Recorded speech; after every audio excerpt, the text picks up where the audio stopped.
aiwa vakomana vepazambia vanotoda kwazvo nokuti pavo vari kuuya vachifaya aiwa mutungamiri wenyika yezimbabwe wamuziva kuti aiwa ndiye ari the chairman, ndiye akapiwa the rotational chairmanship panguva inoi. Tichipinda munhau tinoona kuti vakomana ava havasi kufara, vanoitira masviko ekuti is incompetent, vanoadresa maissues avari kuti aiwa uyimanage kana anenge ari able here kuzoresolve these issues kana kumaadresa. Sanapinda masviko amuretoka pana kutodobva subscribe like turn on the bell icon.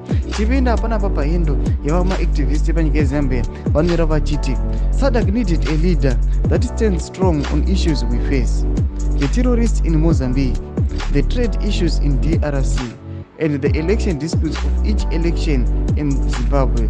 The new SADC chairman does not have the temperament or the values to resolve these issues. It's just vibes. Arikachitara masviko kuti aiwa these guys vanongori nemavibes, vanongori aiwa nekaunga motive kavanongozvipa kana kanongopanana vachingoudzana kare kuti aiwa ningi aiwa is the legitimate leader ndiye ari fit for this position, but when it comes to the execution aiwa hima duties arikuya chiti aiwa these guys they are incompetent, they cannot even address nhau dziri kushugurudza vanhu. Tichitanga nenhau yema-elections yenyika yeZimbabwe, anotaura nhau yekumozambique yematerrorist, anotaura nhau aiwa yematrade issues iriutika munyika yeDRC, and tisingatauri nhau yema-election electoral dispute iriutika nyika yeZimbabwe, his own country. Arikuitaura masviko ekukriticize vanobva vachiti aiwa mutungamiri wenyika will not be able to address these issues as the SADC chair. Mutiza mafungiro enyu munoti kudii pamusoro mashoko ari kubudikira nekuzambia. Aiwa pinda comment section medu